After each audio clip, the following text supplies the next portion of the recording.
All right, so we've covered all the basic aspects of Google Classroom and even using other tools with it. Um, this video, I'm going to kind of just show you a few things that you may run into throughout the course of the year.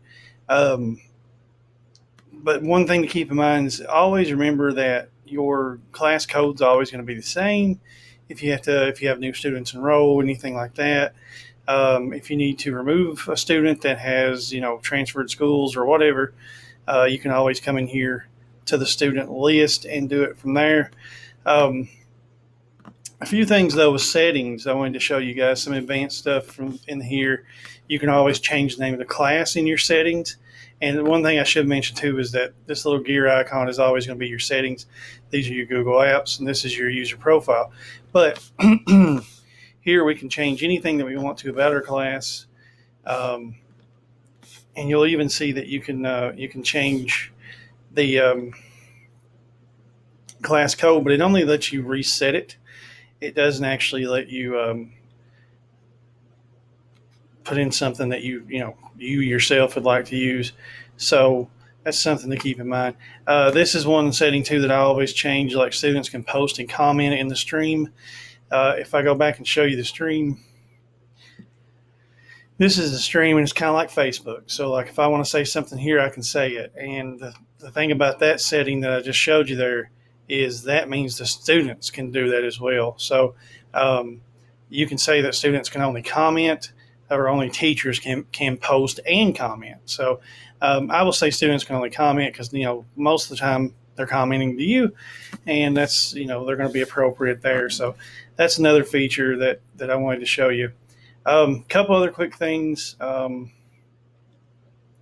If you look at some advanced stuff with Google Docs and we're going to do separate videos for Google Docs and Google Slides and things like that. But if I wanted to create a Google Doc here, and I can show you how like I can have the whole class do like kind of group work on a Google Doc.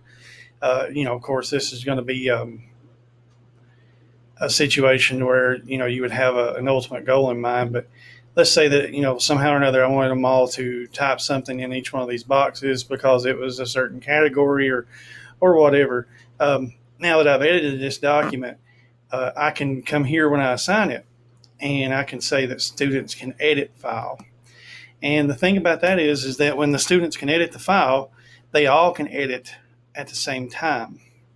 All right, now if you make a copy like we've talked about in the past, if you make a copy for each student, you'll have each student with their own copy of that Google Doc that we just made, and they can, you'll only see their work. But if you want like a group effort, or you're assigning it to the whole class and they all can edit it, right there is how you do that.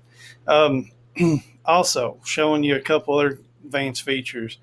In order to do this, I need to go to my teacher course here that I have. And let's say that this assignment that I am making is only for select students, okay? So when you click on create and then assignment, you're going to get this usual window that we've covered in other videos. And I put in instructions and I put in a title. But let's say that out of all my students, I only want it to go to certain ones. So I'm going to pick some names here. And on their Google Classroom version, they will only be the ones that see the assignment that you have posted. Now, you as the teacher, you will see it here, but only the 4 people that I clicked there will be the 4 people that see the assignment on their Google Classroom, the students on their Google Classroom. So this is a really good thing if you have a student that you're, giving some remedial activities to, or in a special education case, you can do it this way. So, but also one way that I do this too is group work, and I can show you that too. Let's say that you have a Google slide that you want people to work on, but you only want certain students to work on it. Well, then you can go ahead and choose, all right, this is group number 1, and I'm only going to assign it to that group, and only those 4 will get that copy.